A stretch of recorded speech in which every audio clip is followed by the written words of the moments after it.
this is Julian from Kanen Coffee, and today we have a Pavoni or Piccolo for in the shop, and I came in for a loose base, which is these two gaskets here, as you can see. This is one of them, the other one's in the crate over there.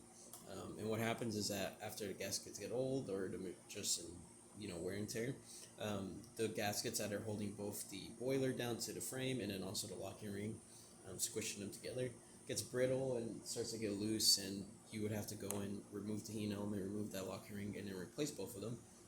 And they're retied in a line. The lining is kind of a key point, since the machine's going to start moving all over the place. But after doing that, we did a tune-up on the machine just because the piston was getting hard to push up and down. New sight glass, all the gaskets on the machine have been replaced.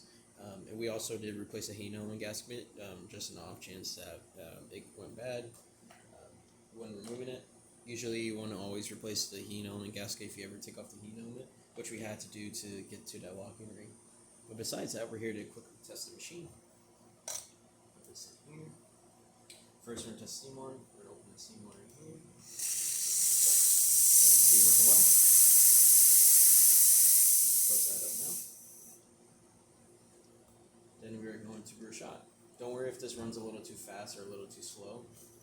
It's mainly just for testing purposes. We don't calibrate our grinders to machines.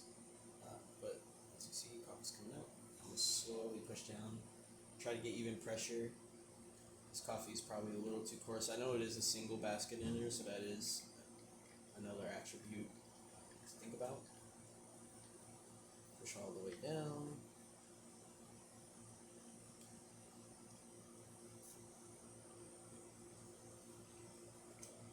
Always remember there's a bit of pressure still stuck in that drip head since there's no sort of release valve to get rid of the pressure, so you usually want to wait a few seconds before you take the portafilter out.